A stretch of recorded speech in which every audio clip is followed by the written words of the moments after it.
I'll call to order the City of Las Vegas Parks and Recreation Advisory Commission held today, April 2nd, 2013, and the time I have is 4:03 p.m. Items may be taken out of order, presented at the discretion of the chairperson. Two or more agenda items for consideration may be combined, and any item on the agenda may be removed or related discussion may be delayed at any time. Do we have a compliance with the open meeting law? Yes, we do. And would you like to take attendance at this time? Yes, please. Chair White? Excused. Vice Chair Buckman? Here. Member Armenian? Excused. Member Lee? Here. Member Acker? Here. Member Bastian? Here. Member Lopez? Here. Member Sherman? Excused. Member Fowler? Excused. Member Farler? Here. Member McCurdy? Excused. Member Teal? Excused. Member Thomason? Excused. Member Thompson? Here. Member Becker? Here. Thank you. We have a quorum of 8. Very good. Item 3 is public comment during this portion of the agenda. Must be limited to matters on the agenda for action. If you wish to be heard, give your name for the record. The amount of discussion as well as the amount of time any single speaker is allowed may be limited. Do we have anybody from the public that wishes to address the commission at this time? Seeing none, we will move on to item number 4 for possible action to approve the final minutes of the regular meeting, March 5th, 2013. Do I have a motion? So moved. Excuse me, Vice Chair.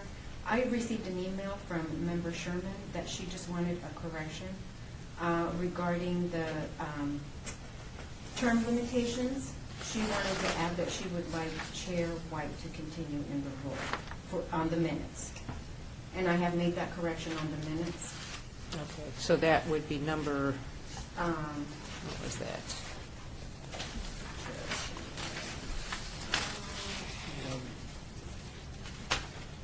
That was item number 8. Under item number 8. Yes. Did you hear the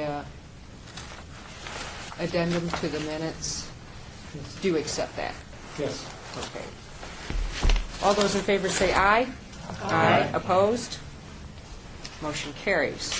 We are on item number 5, report for possible action from detention and enforcement regarding the park issues at city facilities and parks for all wards. Do we have a report this month? We do, Madam Vice Chair. I just received an email that Sergeant Donahue is on a case. He's not going to come in, but I do, for the record, have the Deputy Marshal's report, and I'd like to distribute that. And then if there are any if there are any questions from the board, I'll be glad to take those down and have the report out next week or next month with his report as well. Okay, very good. So then I'm going to turn the meeting back over to the chair for item number 6. Go ahead. Moving right along. Okay, Chair White? thank you. Item number 6, abeyance item. Report for possible action. That means it's on abeyance, right? No, it was a date from last time, Okay. Mr. Chairman, and Daphne LaGarza from Field Operations to present number 6. Okay, it was an abeyance item from the last meeting. Report for possible action from Parks and Open Spaces regarding park issues with city facilities and parks, all wards. Daphne? Good afternoon, everyone. I'm Daphne LaGarza, Parks and Commission. Would you step towards a microphone so we can pick you up there? Thank you. Just a couple things I can update you guys on. If you have any questions, please feel free to stop me or ask at the end. We have a new interim operator, OP Sports, at Durango Hills Golf Course, so just wanted to give you a heads up. They'll be an interim operator for about 6 months. So they're currently the operator as of Monday at Durango Hills Golf Club. The Lorenzi Park opening is scheduled for early July, so that's coming up. That project will be completed. That's Lorenzi. Once that's open, then the whole park will be completed, and the renovations will be through there. We're also looking at a couple other projects that are in process. At All-American Park, they're converting the natural turf football fields to synthetic turf. That project just went to purchasing, so you'll see that project probably start this summer. And another, just just another synthetic turf project that we have going. We're going to be looking at replacing some of our synthetic turf fields. And some of the first two fields that we're going to be replacing are two fields at Kellogg Thayer Park. And that you'll probably see, that work you'll see start up this summer also. We're also, as far as replacement projects goes, we also have the tennis courts that we're looking at replacing. We've prioritized, several of our parks have tennis courts that are in need of remove and replacing, completely removing the tennis court and putting in new tennis courts. We're going to start with Bunker Park, just so you guys know. So you'll see that project come out probably sometime later this year or early next year. I also saw there's a playground project scheduled for Huntridge Park that looks like it's in purchasing also. So you guys may see that one coming out soon. And I think that's it. Oh, another little project that we actually did in-house is if you've gotten out to Ed Fountain Park. I don't know if you guys are familiar with the existing playground there and some of the slides there. We've actually removed those slides. They were very problematic, and we could not find replacement parts anymore for them. They were the slides kind of built on the hill. So we took them out. We're actually replacing them with exercise equipment and some other things, and we're renovating the soft surfacing at that playground. So really nice improvements. We're about done. We're just finishing up the soft surfacing at that park, at Ed Fountain Park. So if you get a chance, take a look at that. It's a big improvement over what it was. And it's in dire need of some rehabilitation. So that's about all I have for kind of park projects. Are there any questions, anything? Yes. Or- Mr. Chairman. Commissioner? Yes.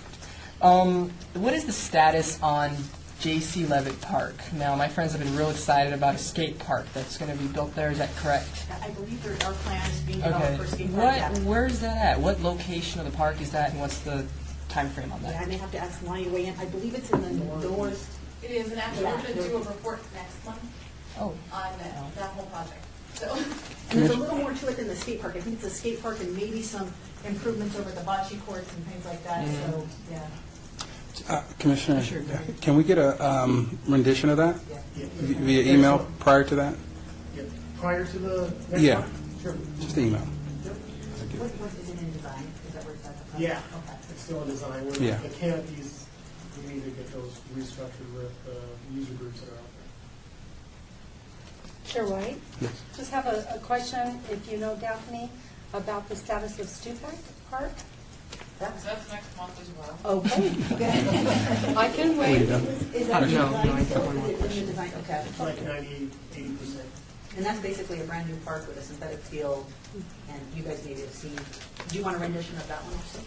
I think we've seen some conceptuals. I'm sorry, I just figured skate parks, he's got constituents, so they probably want to see it sooner than later, right? yeah, well, you know. Yeah, do that. Yeah. One other question, more of concern. People have come to me asking me what is the status regarding maintenance in parks in general. What is the budget looking like in regards to maybe cuts if there's been less maintenance crews going out to parks? I've had calls that tell me, well, there's a lot of, debris, the park is dirty. What's taking so long? What do I tell people who are concerned about, what's taking so long, the delays? Is there some sort of, is it Yeah. relating to the budget? Is there less If it's people? specific concerns, Uh-huh. just have them call me, especially if it's specific to a park. Sometimes, we don't have an oversized staff. We kind of have a right-sized staff, so we're not in all the parks all the time. So we do prioritize. And when we prioritize, we don't just maintain parks, we maintain all the landscaping throughout the city. And the parks are a priority for us. We try to, the parks are a priority, and then we have other landscaping, like facility landscaping, that becomes, it's maybe a second priority to the parks. But we try to maintain it all accordingly. We're in the process of actually developing maintenance standards, and we hope to have them done within a month or so. And we're also looking at, through the maintenance standards, implementing checklists and things like that, so we can keep better records of when things are maintained and how they're maintained, and just kind of work towards that to ensure, and not only that, to be able to communicate the level of maintenance standards to expect in our parks. So I would say if there's specific concerns, send them our way. We can address them. A lot of times, we truthfully try to get out as quickly as we can, but we can't weed every park every day, Right. all the time, and the weeds pop up seasonally, and we try to respond accordingly and get Right. out where we can get it. And we also have, staffing concerns, people leaving or people out sick and those kind of things. So just trying to balance all that. It's a constant balance. There's no real canned response. So if you get any concerns or if you get any questions, just send them our way, and we'll do our best to address them, or and let them know the time frame. Because typically we do have things scheduled, so we will let them know what the time frame is and what they can expect. Would you, how should I word this? Have there been debilitating cuts to your workforce? Would you consider that happening? Meaning, has there been, I don't know, less people out there, you know? We've definitely had some, through attrition and things, and people, resources leaving and things like that. We've definitely had some challenges, if you will. Right. I don't think there's been anything debilitating. Nothing too severe. Basically, yeah, we haven't had any loss of assets, or we haven't had any complete damage of assets to where, it's just been debilitating, if you will. So, we seem to be doing well. We actually implement, I don't know if you guys know this, there's kind of been an advertising campaign going on way back when, and Billy, you were involved in this when the city increased their picnic reservation spots, if you will, or reservable pavilions. We went from like 30 reservable pavilions to about 69. We took away that service on weekends because we just didn't have the staff to accommodate 69 reservable pavilions. Well, we reinstituted it about a year ago. We actually did it with part-time staff, so we have 4 part-time staff that are dedicated to cleaning the reservable picnic pavilions on weekends. So it's cost-effective, it's working out. We do have a little bit of turnover, so it's kind of balancing that, and we're just getting into picnic season. So we're working through that, but it's been a great service. It's been a cost-effective service. We've gotten good reviews, so that's been a positive. And we've been able to do some things like that. We actually have been brainstorming some other kind of cost efficiency measures or things we can do to help save money. I don't know if you guys, I think I talked about this last time I was here, the recycling in the parks. Yeah. I don't know if you guys have actually seen it, got to use it, and we're actually looking at, it's tough to encourage people to recycle, so we're looking at brainstorming different ways. Now that we got the recycle bins out there in the park, we're trying to brainstorm different ways to actually, encourage people to put the right things in the right containers. We're being told, and I'm checking the numbers, but we're told that we're starting to see a cost savings from that program because we actually have we have recycled dumpster services and then we have regular dumpster services. They say the numbers are about $12,000 a month in the savings, but I haven't verified that yet, and I'm not sure this division is actually receiving that kind of cost savings. But so far, so good. The program's early in its early stages, and we're constantly trying to make improvements to have it work better. So. Well, you mentioned containers. A gentleman came here several months ago. Butts. The cigarette butts. Oh, What yes. happened? Did those things? What happened was there was 10 of those that were installed in various places throughout the city. Several are in parks, and there's a few at facilities. I think the City Hall facility here has one. And then they're throughout our parks. I'm trying to remember. I think Bob Baskin has one. Ooh, this is going to be tough because it was a while ago that they were installed. But I want to say there's probably 8 or 7, and I can get you a list of the parks they're in. They're out there. I think we put one at Floydland too. And we tried to disperse them throughout different parks and maybe multiple ones. We did a couple in some parks at strategic locations where we think they'll be utilized. They're actually serviced by the gentleman who was here, and actually manufactures the cigarette butt containers, if you will. So I haven't got a report lately. I don't know how they're doing, but they're out there. So we're hoping to kind of get reports back so we have an idea of how they're doing it. Are they being used? How much are they being emptied? That kind of thing. So it's in a pilot stage right now, I guess is the best way to say it. Oh, okay. Yeah. So at some point in the future, would you consider having them in every park? I think let's see how these do, and Right. I agree. If we find out, well, maybe in some parks they're better off in a certain location, then maybe that's where we try to strategically put them. I don't see why not. Other than, especially if we can continue to get that kind of service, and we don't necessarily have to serve. It would just be something to consider. Do that Okay. based on the pilot program. Do that. Thank you. Mr. Chair. I have a couple things. One is we've been seeing some media coverage on the disappearance of signage. Yes. Have we been affected by some of that vandalism and theft? Yeah, we've been affected. We're right now trying to brainstorm how to discourage or mitigate that. We're looking at maybe different materials. It's actually the bronze dedication plaques that are being taken. I don't know if you guys are real familiar. They're actually pretty heavy. They're about 50 pounds a piece, so it's a little bit of an effort. And we're looking at different ways to install them so that they maybe can't be taken out as they seem to be being taken out, or a different material that would maybe be less desirable.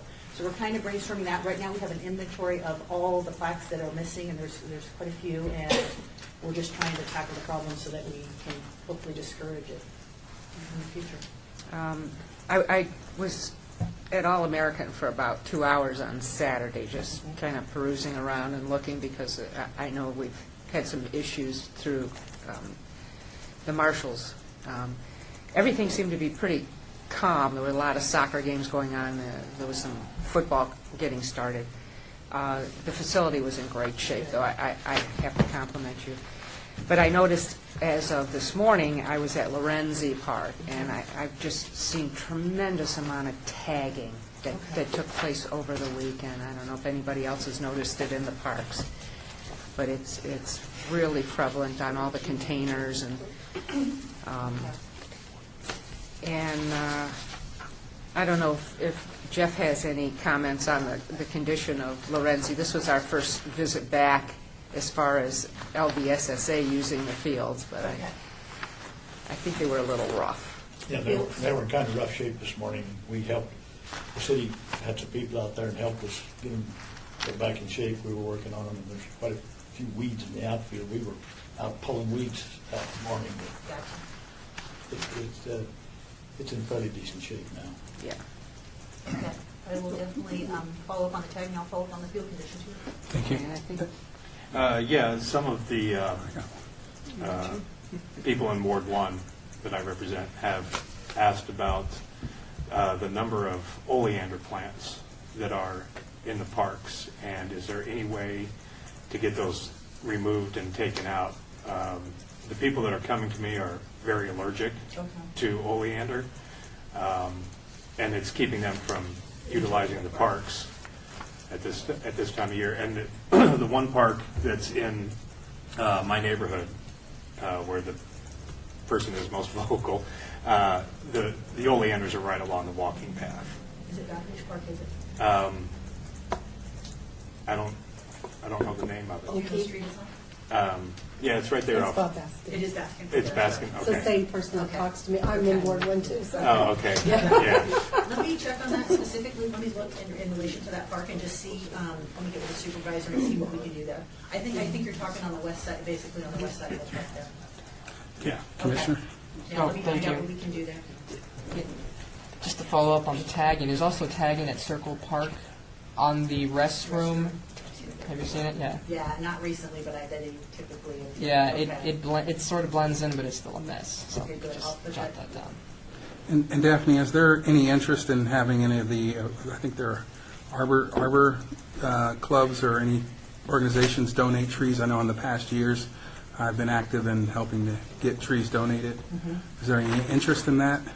We definitely have an interest in any organization that's looking to donate trees. Is that what you mean? Or Yes. Yes, for sure. Yeah, we definitely have places where we can plant trees and, Can you facilitate getting us a list at some point of what types oh, for sure, yes. and You the bet. sizes and Yes. things like that? Yes. Do you have an organization that's interested? Several. Fantastic. You bet. Do you have all my contact information? No. I'll get you a card. Okay. Okay, let's do that. Okay. Yeah, for sure. Is the water department still doing the program with the exchange of non-water friendly plants to a more desert They friendly? are. They're still doing their turf removal conversion program, if you will. It's interesting, there's a little glitch in it. As of a year or two ago, they implemented a covenant running with a land agreement that you have to sign if you're removing any turf. And what that basically means is that once you decide that you no longer want the turf and you want to put in a drought-tolerant landscaping, you have to sign an agreement, a covenant that basically says you're not going to convert it back to turf.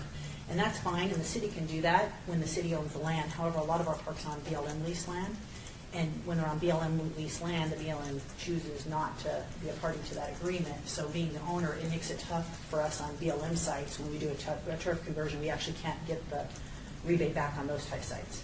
But we can on city-owned sites, so we still try to make that application for city-owned sites. For example, our All-American Park synthetic field turf conversion, we'll be looking to do an SNWA rebate. Okay. Okay. I just thought that might help with. Yeah, we try to do that everywhere we can, but now we're a little limited as to what locations that can be done. Chair White, you just have one more thing. Commissioner. Daphne, at Marabelli Center, along the north-facing wall of the facility, when you walk from the beginning of the building's entryway to the park site that's on the west, there is so many bumblebees in there, in the rosemary. Okay. And so when we're walking through with the children, it is really infested with bees. So if you just take a look at that in that We will. rosemary, and even if you take the sidewalk instead of the internal pathway Okay. along that building front, there still seems to be a lot of bees. Yeah. You know, little happy bees in the rosemary. Not so happy on the hands of the children. Okay. Yep, we'll do that. Thank you. If there's no other questions for Daphne, and Billy, if you can have the kids not eat honey and nuts or a bit of honeys, the bees wouldn't bother them. Too bad they're so sweet, huh? Wipe the jam off their face. Yeah. All right, thank you. All right, thank you very much. We'll move on to item number 7, report regarding the mayor's faith-based initiative facilitated by Parks, Recreation, Neighborhood Services Department, all wards. I'll stand. Thank you. Maria Castillo Couch. I work for Parks, Recreation, and Neighborhood Services. I'm actually from the Neighborhood Services side, and I manage programs that connect neighborhoods and special populations to local government and council. And one of them that we've been doing since 2006 is a faith initiative where we work with an interfaith group. Initially in 2006, we worked with a group that formalized as a community interfaith council and then interfaced with them and did some projects for about a couple of years. And as you know, a lot of these efforts are led by strong personality, charismatic personalities, and that particular individual got very sick, and so I lost him. So then, well, he's still around. I lost him because he was in chemotherapy.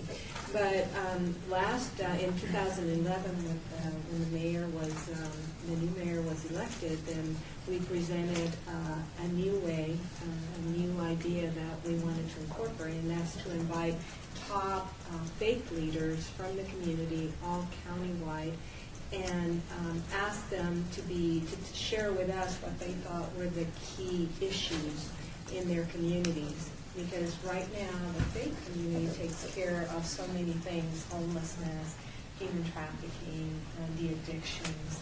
They deal with kids, with the youth. So in essence, they really provide a lot of support in the communities. So we did 2 events. We hosted 2 events with the mayor being the key draw, and an absolutely amazing letter that was sent out inviting the faith leaders to be part of it. Our first event, we actually facilitated the discussion and had 10 small groups and asked them just one question: what do you think is the most important issue in your community that's affecting your community? And as a result of those, the input we received from there, and then general consensus, they identify 6 areas, with addictions being the key issue, then strengthening the family, the fact that family is disintegrating, finding jobs. This is 2012, and we were still having a lot of issues in finding jobs, education, homelessness, and human trafficking. We brought them back and then worked through a table discussion, garnering ideas for solutions, and then based on that, we started to form as work group in each of these areas. So every month, I have 6 meetings, one in each of these subjects, and then we managed to keep those very courageous people that can work off of a blank page, because a lot of times when you start this, you don't really know where it's going, and so you start bringing up ideas. And so based on what's occurred since our last meeting, the 2 meetings that the mayor hosted was the last one was May 31st, and then in August we started meeting, August, September, October, November, and then we came back and through January. So we just did a report 2 weeks ago where we almost had about 280 people that showed up to that event. We provided progress report. Key in it, in these reports, is ways that we can actually help the faith community and volunteers gain knowledge, build capacity, so that they can better respond to addiction. So just some ideas so that you know what's happening in the communities right now. With the addictions work group, we're doing 2 things. One of them is bringing a national organization for one day in the fall. We're just lining up the date. and we're going to invite the clergy to attend this 6-hour class. And at the end of the class, they'll be certified to deal with individuals with addiction. And it's on a very basic level, but when they get, if they even mention it as a sermon, during the service, what happens when people come up to them and who do they refer, how do they handle it? So these are the things that are going to be discussed. So this certification, additionally, we're going to have another event where we're going to bring experts from the community to also do some training on a variety of topics.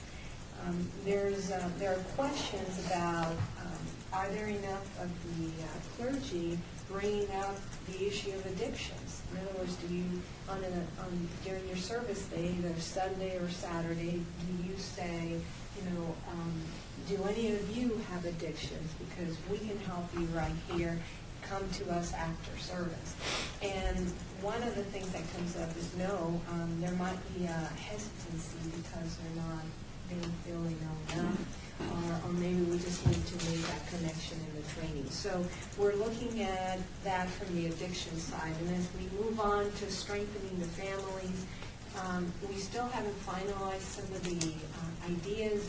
One major one, because we already have a program ready to move, is increasing the number of families that are available to become foster parents for the 3,500 children that encounter that situation on an annual basis. It seems that there are enough families certified or trained to handle about 3,000, so we're trying to beef that up. And one of the things that we've done is that we do have an event that's going to be in partnership with the city, and it's a spring celebration. And that spring celebration is happening this Saturday at the Floyd Land Park. And typically, this annual event attracts about 3,000 families. We now have, besides all of the activities that are fun for moms and dads and their kids, we're also bringing information to recruit many families that might be interested. And that's going to become an annual event, so I think that's a real plus, because the city's going to be sponsoring something that could help the community. And then we have teams that are working from the Department of Family Services and the actual faith leaders who are promoting this event to attract families. Additionally, there are some other things that we're working at. We're looking at youth issues as part of strengthening the family. How do we attract the youth to become, instead of going into gangs or instead of being involved in negative, I listened to this individual that talks about door number one, that life is a game show, door number one and door number two. Door number one is all of the negative things that could happen. You make the choices that's negative, you're depressed, you're fearful, you get into drugs. So that's door number one. And so what our hope is to go through door number two and try to do it in the positive way. And so one of the things that we're looking at is how do we shift people to move into the door number two, make the right decision with the youth, with the parents. We're offering them a program that's already free, offered by the Department of Services, and they have their own trainers that go out and provide training. And they have about 24 different classes depending on the age of your child. So it's a baby. They teach you how to deal with a baby, then a toddler, then as they grow up, a teenager. So those are the things we're bringing in. I don't know how much you want me to tell. I'm very excited about this, but it's an impact that we're having in the neighborhoods. Homelessness. Everything that we're doing is creating a collective vision that we all see the problem the same way, and then we come up with solutions in a collaborative way, so that if you're Department of Family Service, City of Las Vegas, if you're North Las Vegas or the police department, we're all talking about the problem and then working together to resolve it. And that's pretty much going, it's a movement right now that not only United Way is driving, through 5 areas that they've identified, which education is one of them, and that's the one that they're going to focus on first. So that as we create this vision, the education work group, we've already written a framework of how the faith community and civic groups, just anyone who's interested in going to school and mentoring the children, how they can do this. How do you support the schools in your area? And the faith groups are always asking us, or telling us, they don't let us in. Well, it's how you ask the question. And so we've developed a great relationship with the partnership office, and then the team that we have, very creative, already has written the framework. And not only did they come to the rescue of the piloted area, we went in this area and met with principals in the four principals in this area, and then asked them what they needed. And based on that, coats, they got 72 coats for children from the middle school and elementary school. They actually served as volunteers during the serving of Thanksgiving dinner at Cimarron High School. They also provided this other food bank during the 2 weeks that school was closed. So we're very excited about that particular program, because right now we're ready to ramp up in April. So that whatever we do now really doesn't come into fruition until August, when school opens again. But there's limitless opportunities for just neighboring houses of worship to start adopting the schools and nurturing the families in all of these areas. So homelessness and human trafficking are the other two, and they're very active as well. And again, one of the things that we're doing is a big summit on May 22nd to bring in the faith leaders and talk about the homeless issue, how the funding comes into the cities and county, how the regional initiatives group manages the money, how the money is assigned, what type of services are available, and then where the gaps, what gaps exist. And so in that manner, then we're going to talk about where the faith community can really help. So, and the human trafficking, that's another event and work group. So those are the things that we're doing. We feel that we can have a major impact in the neighborhood. It doesn't deal with a lot of the parks, perhaps, that you're managing. I didn't know exactly how to relate it to what you're doing here, but the fact that we're influencing and affecting the neighborhoods. Do you have any information on the event this weekend, Saturday? Yes, I do. And I have a ton of flyers upstairs. You want me to come down and bring you, or just one or two, or what would you like? I'm personally interested in going, on Saturday. So.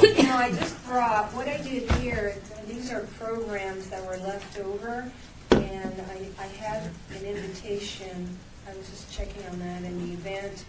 So these all. Do you know what time does it start? It's from 12 to 4. 12 to 4. And the mayor should be there about 1:30, something like that.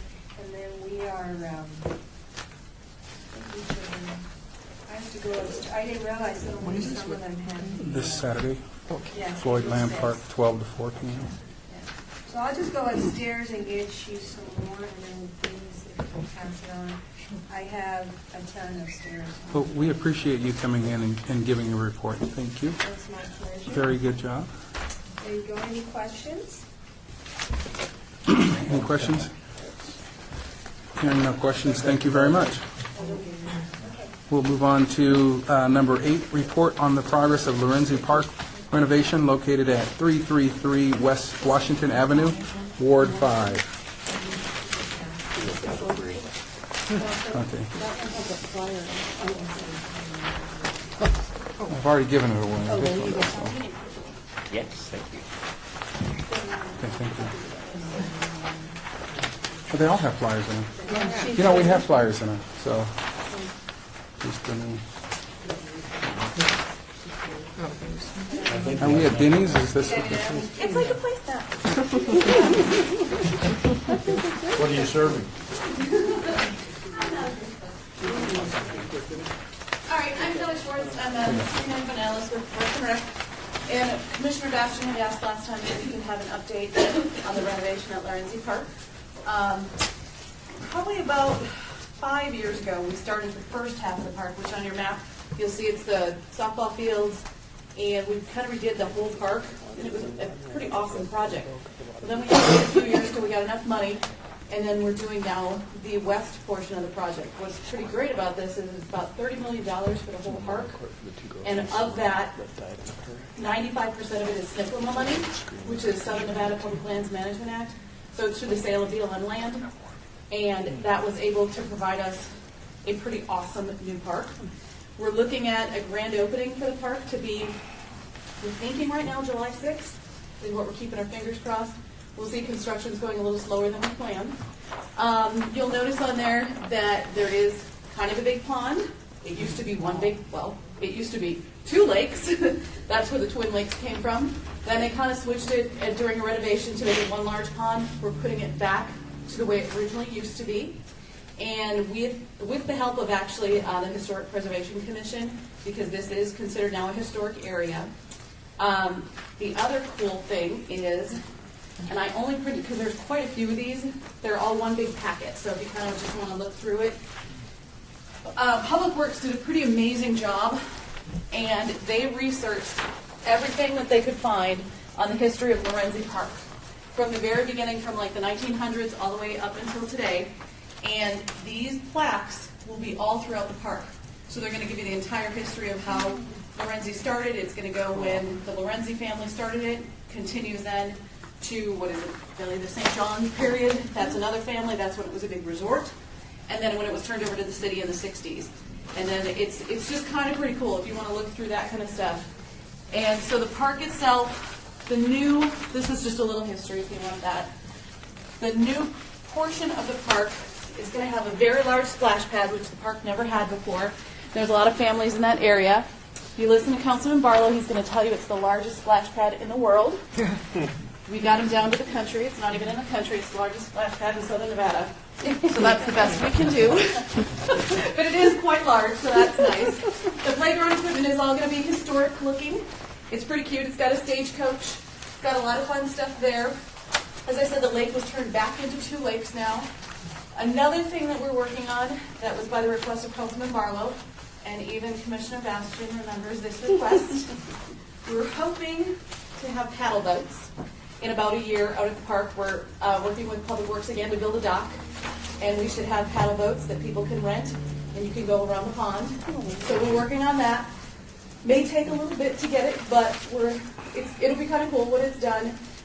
Some of the other renovations they've added a couple of pavilions now, so there's more picnic areas for people. They put the band shell back in on the little island, and so now they can have different concerts out there and different entertainment. Sammy Davis Jr. Festival Plaza is still there, so that's still a good venue for people when we have different events. Now that the park will be reopened again. And we are, it looks like we're going to reopen the Durfelt Senior Center and Lorenzi Adaptive Center out at the park probably sometime in August. So it's a pretty cool project, actually. I've been out there a couple times over the last several months, and the progress is pretty awesome. So if anybody has any questions, and Commissioner? Thank you. I am impressed. I love Vegas history, and that's just part of it. I love it. I'm so impressed. But one question: you said these are going back to Twin Lakes, like they're getting separate. Is that what you're there's saying? still going to be a small connection under a bridge. You'll So it kind is of see- connected. So it is, but they're going to look like they used to. But there is. That's why with the paddle boats, you can hopefully go around both. We're working on that. What's the weight limit on the paddle boats? Well, we're working on that as well because our bridge is a little lower than we So thought. paddle, not pontoon. So, yeah, they'll just be Taking on water. But they're really cute. Yeah, Commissioner? Kelly, on this, the larger pond area, is there going to be anything on this island? That's still our fur birds. Oh, for the birds. All right, it's for the For birds. all the migration of birds. Okay, for the birds. And All right. what about this part? There's something. Right This is the there. band shell. That's what I was saying, that they're going to redo the band shell the way it was, and you'll see in some of the historic pictures. It's kind of a big concrete structure, and they can, what we're going to do for the opening is we definitely, if we can afford a band, we'll have a band. If we can't, we'll have a DJ.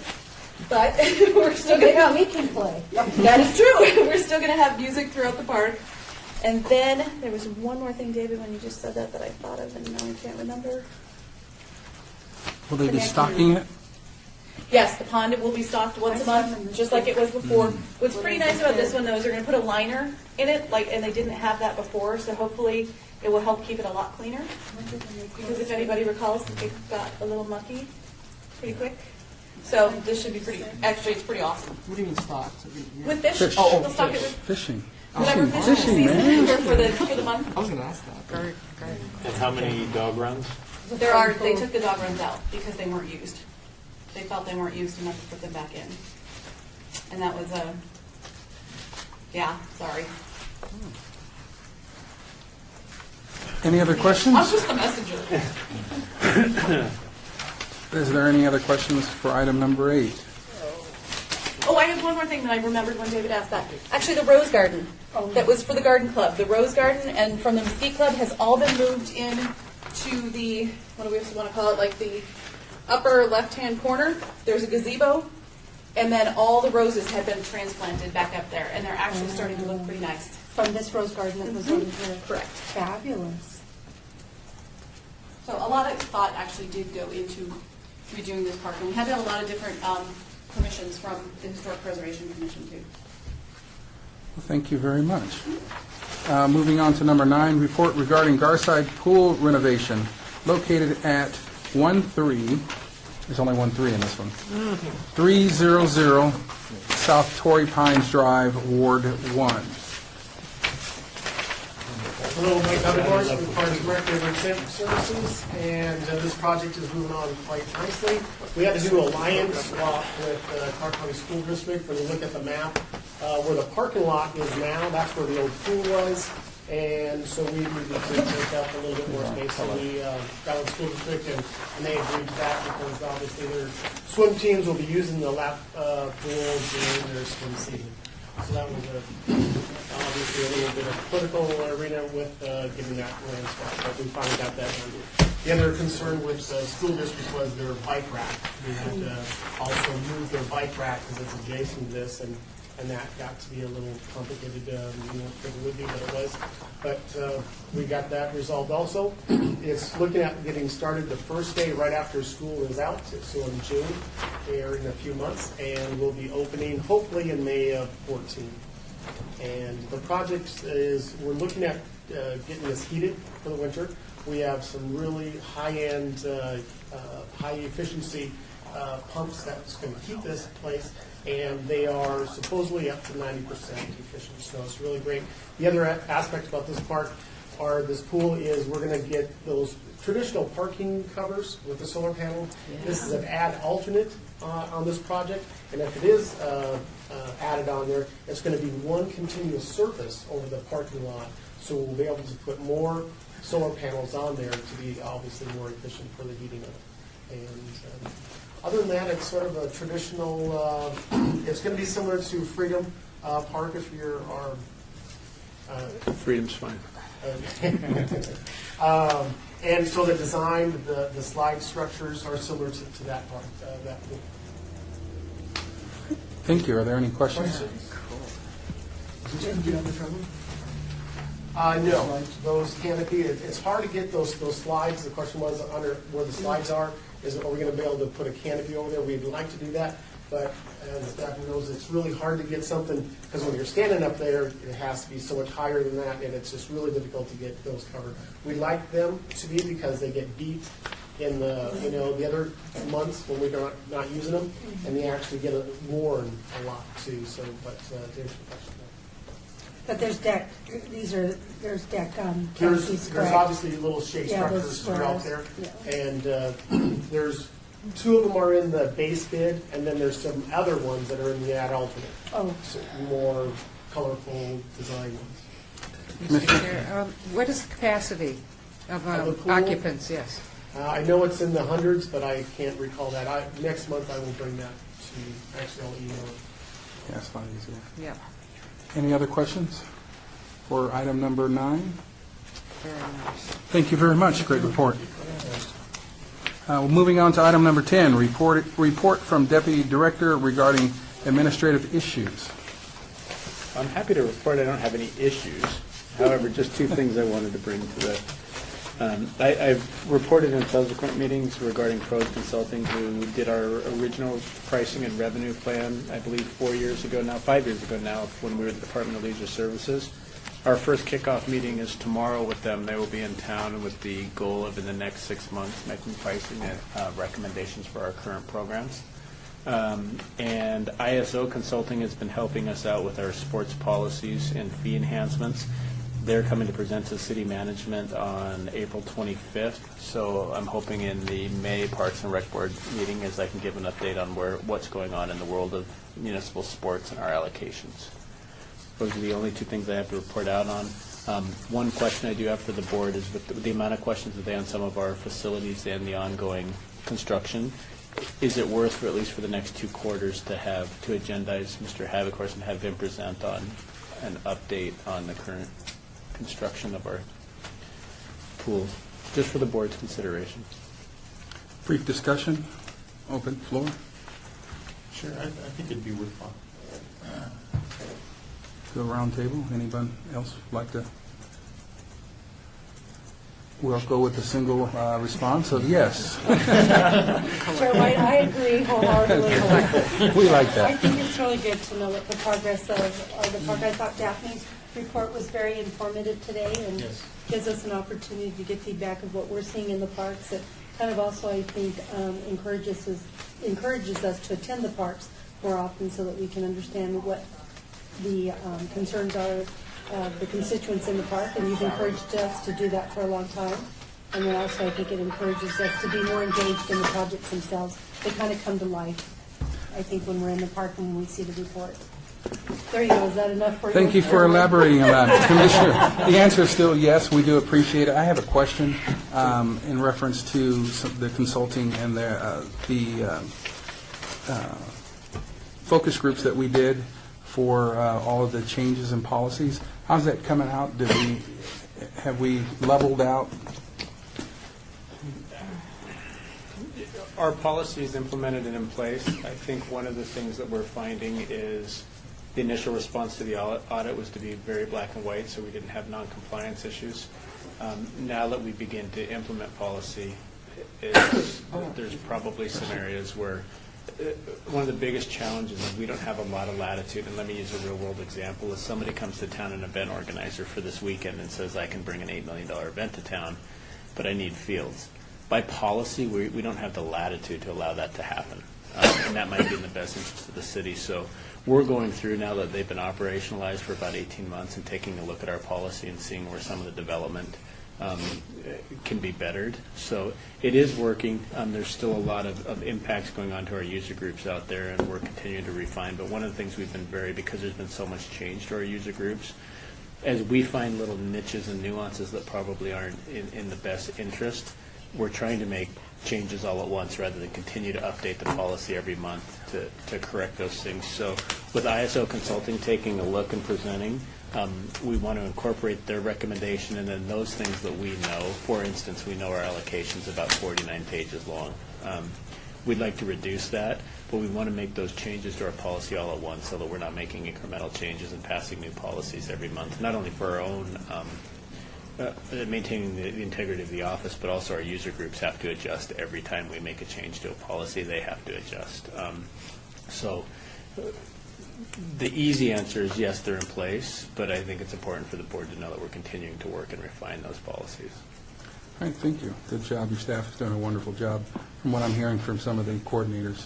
If I also could, Mr. Chairman, I left the corporate challenge schedule here to be distributed. Last month we talked about getting each of you a calendar. Yep. We're about 3 weeks in, which is typically light, but we're about to enter some of our bigger events, and from now on, and move into the outdoors. So our softball, soccer, more of the traditional events will begin to take place shortly. Golf's this weekend, the 5Ks this weekend. Bocce, table tennis are coming up. But if you have the opportunity to stop by any of the events and see what's going on, and again, with the weather, it's been beautiful outside, so we'd always love to see you out there and have your support. The event coordinator's also on there too, should you have any direct questions regarding the event itself. Our event coordinator is to the right along with their name. Okay, thank you very much. Thank you for the list. Any questions? regarding item number 10. Well, I have one question. Commissioner, go ahead. All of these are in the city? Because No, some there's of them I events see, that aren't, like for like the instance, Clark County the range is shooting range, right? the shooting range. And traditionally, we try to centralize them to the city, but sometimes, for instance, when we had fishing, you can't have fishing in the city. It had to be at Lake Mead. So we try to centralize them to our parks and our facilities. When another good example is, their name slipped me, but the go-kart organization that we use for the Indy racing, that's in the county. So you'll see all of our parks, the bike race, walk race, they're at the Speedway, which is in unincorporated Clark County. Some of the venues themselves that the city doesn't have the asset, we do move into the county. This one for the kart racing at pole position, which, is that the business pole position? Yes. Which location? Oh geez, I can picture it, and it's on, give me two choices and I'll tell you the right one. It's on Flamingo and Flamingo. Is it the one by the just Palms, or is just it the west one up of by Palms, It's the one by the Palms. By the Just Palms, west of the okay. Palms. Yeah, that's the one. All right, thank you. And if we get lost, we can just call these individuals during the weekday. Yes, and the majority of them, anything that's not a 229 number is a cell number, so they will have it on there. Oh, Thank you very much. And thank you, Lonnie, for doing a good job on this administrative issues. Moving on to item number 11, discussion for possible action on the election of the 2013 Parks and Recreation Advisory Commission officers.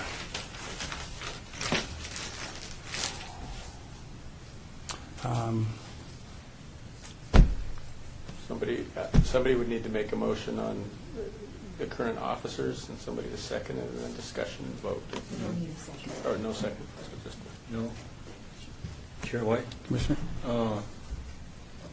If it's a nomination or just recommendation, what do we need? nomination. Okay, I nominate that the existing officers be retained for the following year. I'll second it. Motion has been made. Is it a motion? Motion has been made. Any discussion? All in favor? Aye. All opposed? Ayes have it. And you guys kept on. Guys are above the nose. Okay, moving on to item number 12, citizens' participation. Public comments during this portion of the agenda must be limited to matters within the jurisdiction of the Commission. No subject may be acted upon by the Commission unless the subject is on the agenda and scheduled for action. If you wish to be heard, give your name for the record.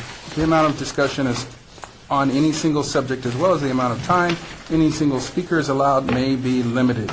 Is there anyone here for the citizens' participation? I remind the commissioners if they'd like to speak during the citizens' part, they can do that also. Hearing no for the citizens' participation, meeting adjourned.